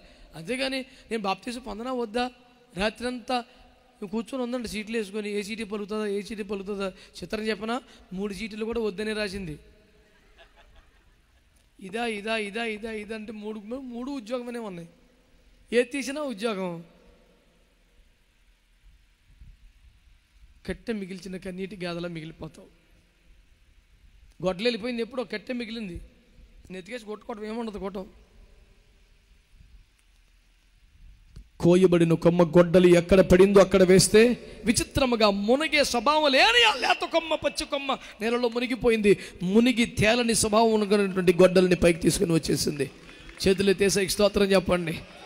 ఆకాశానికి భూమికి మధ్యలో కోయబడిన కొమ్మ ఎవరో, వధించబడ్డ కొమ్మ ఎవరో, చేల్చబడ్డ కొమ్మ ఎవరో, నువ్వు ఎక్కడ పడిపోయావో ఆ యోర్ధానులోనికి వెళ్ళిపోయిన కొమ్మ ఎవరో, కోల్పోయినటువంటి గొడ్డల్ని మరలా పైకి తెచ్చిన కొమ్మ ఎవరో, ఈ రాత్రి నేను ప్రకటిస్తున్న ప్రభువైన యేసు క్రీస్తు వారు మాత్రమే ఈ కార్యం చేశారు. నీ కొరకు వధించబడ్డారు, నీ కొరకు నరకబడ్డారు, నీ కొరకు కోయబడ్డారు. నువ్వు ఎక్కడ పడిపోయావో ఆ చోటులోనికి వెళ్ళి నువ్వు పోగొట్టుకున్న గొడ్డల్ని మరలా తెచ్చి నీ చేతికిచ్చిన అద్భుత ప్రేమ యేసయ్య సిలువ మరణ పునరుత్థానముల ద్వారా జరిగిన రక్షణ కార్యం. చేతులెత్తి స్తోత్రం చెప్పండి గట్టిగా. హల్లెలూయా. అందరూ చెప్పండి గట్టిగా. నువ్వు నడిపింపుకు అప్పగించుకొని ఉంటే, దైవజనులకు లోబడి ఉంటే, ఉపదేశ క్రమములో ఉంటే, యథార్థంగా ఉంటే, నమ్మకంగా ఉంటే, ఇక్కడ ఉంటూ ఇక్కడ తింటూ అక్కడ గొడ్డలు తెచ్చి దొంగ వేషాలు వేయకపోతే, వేర్పాటు భావనలు కుప్పిగంతులు వేయకపోతే ఇవ్వాలకైతే రేపైనా ఒక మంచి దైవజనుడు అవుతావు. అట్ట కాకుండా ఇన్ని వేషాలు ఎత్తే యోర్దాను దాటుతావు, కర్రలో నరుకుతావు, పోయిన గొడ్డలు కూడా వచ్చుద్ది, ఇన్ని తిప్పలు పడతావు, కానీ నీవు మాత్రం పాక కూడా వేయలేవు. నీ వల్ల కాదు, రాసి పెట్టుకో, యేసు రక్తం ఏం చేయి. ఎంతమంది శిష్యులు కలిసి ఎన్ని ఇళ్ళు కట్టారు సార్? వాళ్ళ మొహం మళ్ళీ ఎలీషా పంపే దిక్కు. అందుచేత ఏలియా తర్వాత ఎలీషా తర్వాత ఈ బ్యాచ్లో ఒక్కడి పేరు వినబడదే. ఎందుకంటే నేర్చుకునే మనసు కాదు, యథార్థం కాదు, లోబడలేదు, అప్పగించుకోలేదు. ఉండటం ఎక్కడ, తినటం ఎక్కడ, కాంచాలా నా బస్. లోపల మ్యాటర్ వేరే.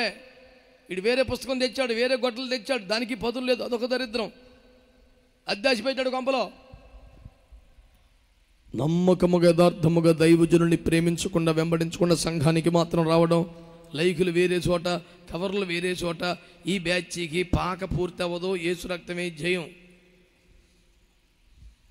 ఆమె అని చెప్పి ధైర్యం చేయలేకపోయారంటే నాకు మీ మీద డౌట్గా ఉంది. ఇప్పుడు ఎవడో ఒకడు ఉంటాడు అనుకున్నాను, కానీ అందరూ సైలెంట్ అయిపోయారు. ఏమిటి మహానుభావా, నువ్వు ఊరుకోండి, మరి అట్టేం కాదు. 2 వాళ్ళు స్తోత్రం చెప్పండి. భయపడి చెప్పిన స్తోత్రమే ఇది, నిజమేనా? చేతులు ఎత్తి ఒక స్తోత్రం చెప్పండి.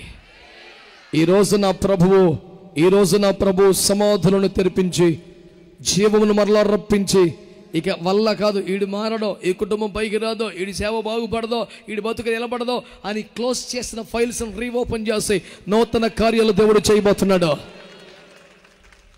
మునిగిన గొడ్డల్ని పైకి తేల్చినట్టే కోల్పోయిన దాన్ని తిరిగి నీకు తెచ్చి ఇవ్వబోతున్నాడు. చిట్ట చివరి వచ్చిన ఒకటి చదివి పెట్టినా, రాజుల 2వ గ్రంథం 20వ అధ్యాయం. రాజుల 2వ గ్రంథం 20వ అధ్యాయం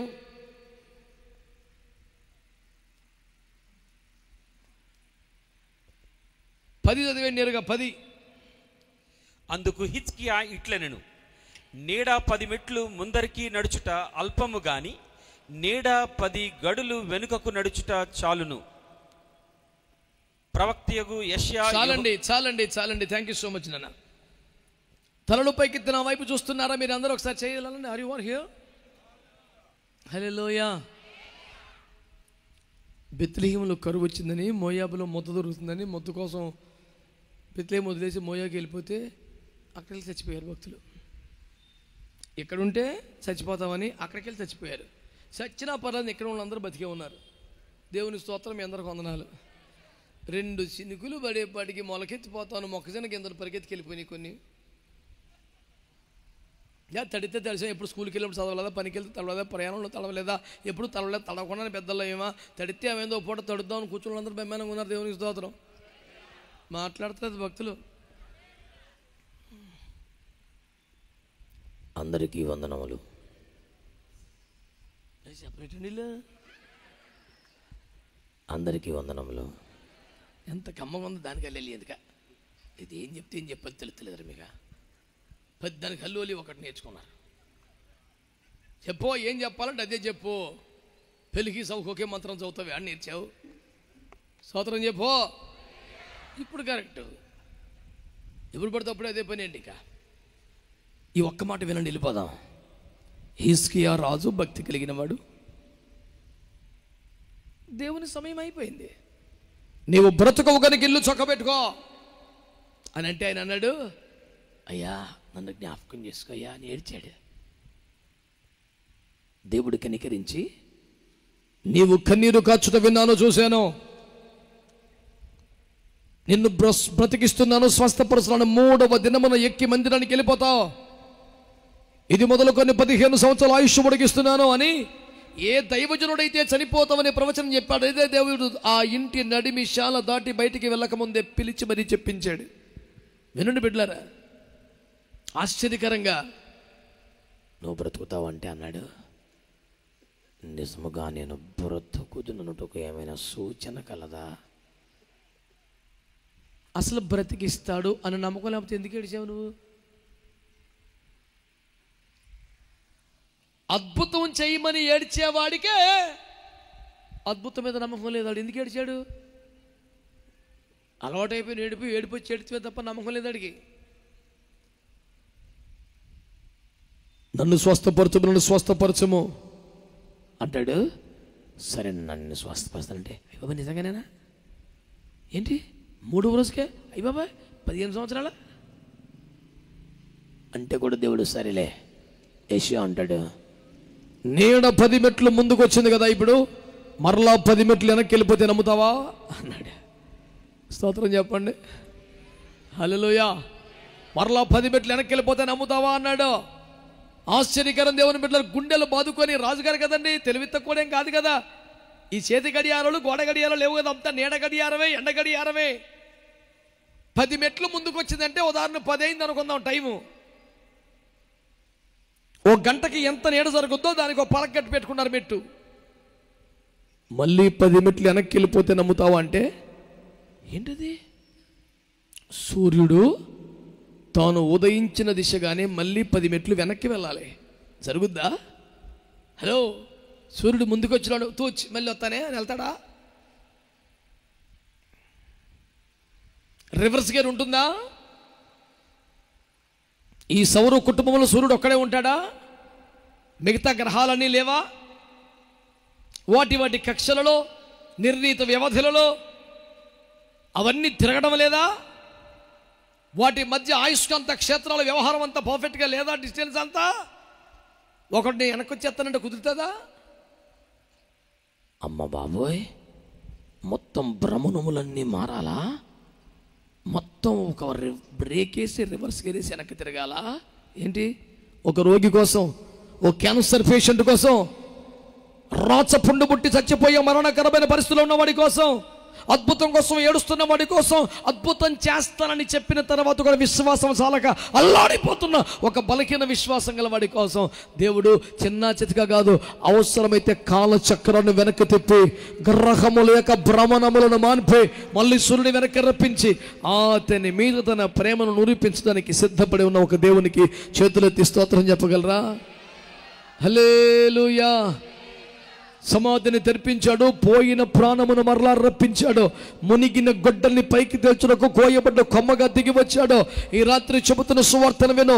నీ బలహీనతను కొట్టివేయడానికి, నీ వ్యాధిని స్వస్థపరచడానికి, నీ అవిశ్వాసాన్ని బలపరచడానికి, ఇదిగో నీకు ఆరోగ్యాన్ని ఇవ్వడానికి అవసరమైతే ఏమండి చిన్న చితగా కాదు, కాల చక్రాన్ని వెనక్కి తిప్పి గ్రహముల యొక్క భ్రమణములని మార్చి సూర్యుని వెనక్కి రప్పించి నీ మీద తన ప్రేమను నిరూపించుకోవడానికి ఈ రాత్రి కూడా నా యేసు సిద్ధంగా ఉన్నాడు. దేవునికి స్తోత్రం కలుగును గాక.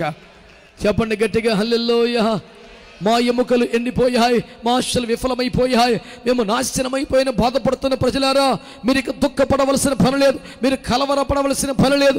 సజీవుడైన దేవుడు మన మధ్యలో ఉన్నాడు, చావనే చంపినవాడు ఉన్నాడు, పునరుద్ధరుడైన క్రీస్తు మన మధ్యలో ఉన్నాడు.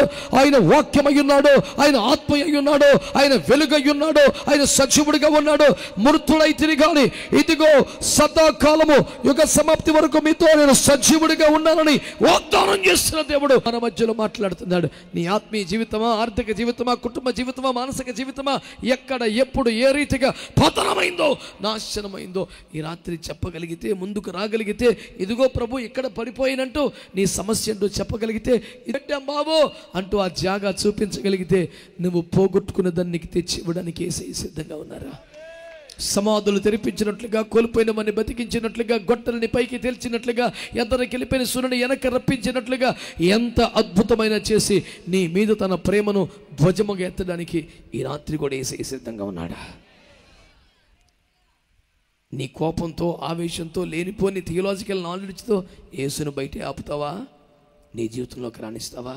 యేసయ్యా నన్ను క్షమించు, తెలియక అజ్ఞానంతో, ఆవేశంతో, కోపంతో లేనిపోని పాయింట్లు ఎక్కడెక్కడో పట్టుకొని వచ్చి నేను నా ఇంట్లోనికి రాకుండా ఊరి మీద ఆపేశాను, క్షమించయ్యా.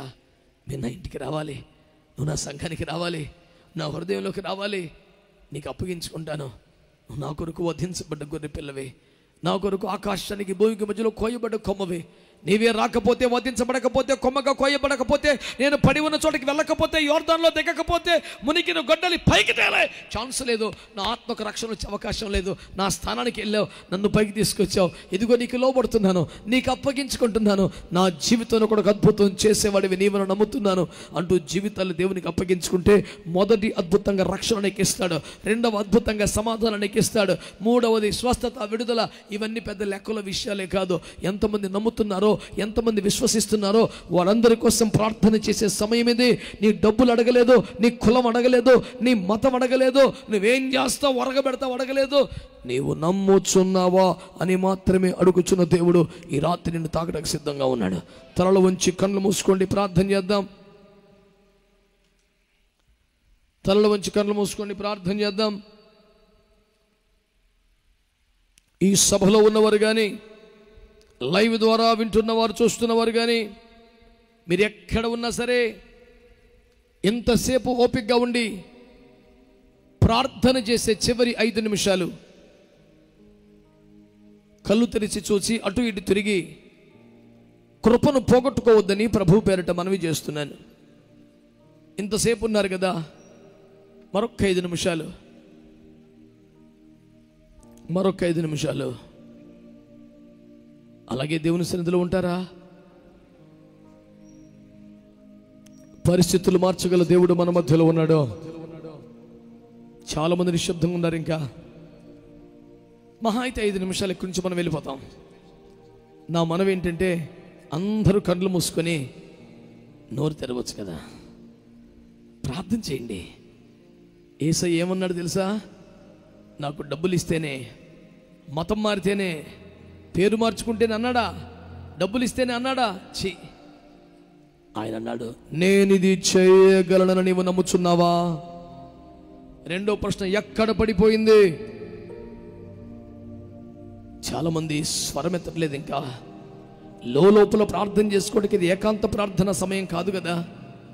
సంఘముగా దేవుని ప్రజలంగా కలిసి ఉన్నాం.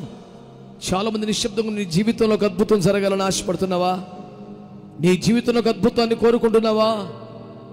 నీ జీవితంలో మునిగిన గొడ్డలి తేలాలని కోరుకుంటున్నావా?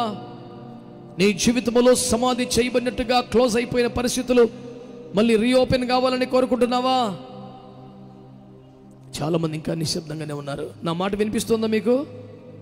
మనస్సులో కాదు, స్వరం ఎత్తి ప్రార్థన చేయండి. ఇంకొంచెం గట్టిగా, ఇంకొంచెం గట్టిగా. ఏది ఇంకొంచెం గట్టిగా చేయండి, చెప్పండి. కొంచెం గట్టిగా ప్రార్థన చేయండి, గట్టిగా. మరా అనుభవం మధురముగా మార్చగలవు నీవు. మరా అనుభవం మధురముగా మార్చగలవు నీవు. మహోన్నతుడా నీ కృపలో నేను నివసించుట నా జీవిత. మహోన్నతుడా నివసించుట, మహోన్నతుడా. ఆమేన్. నా జీవిత ధన్యతయున్నది, నా జీవిత. కళ్ళు మూసుకొని, 3 బారిన జీవితాలను చిగురింపజేయగలవు నీవు. 3 బారిన జీవితాలను చిగురింపజే.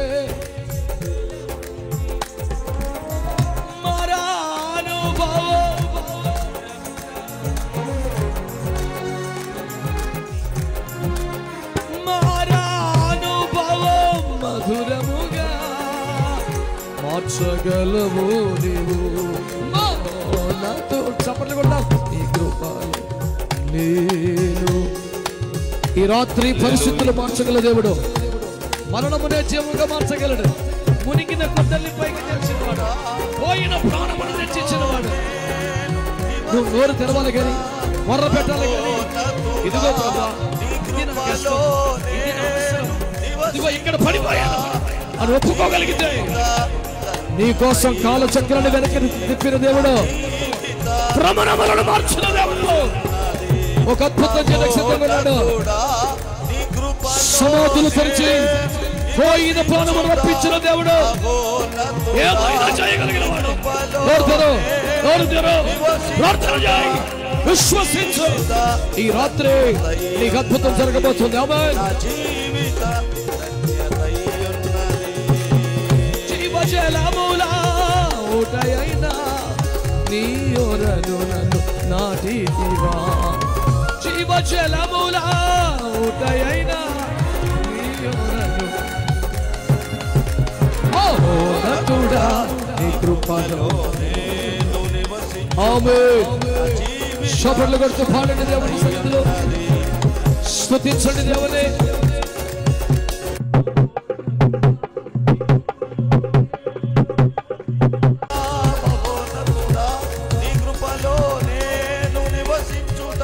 నా జీవితాదై ఉన్నది, నా జీవితాదై ఉన్నది.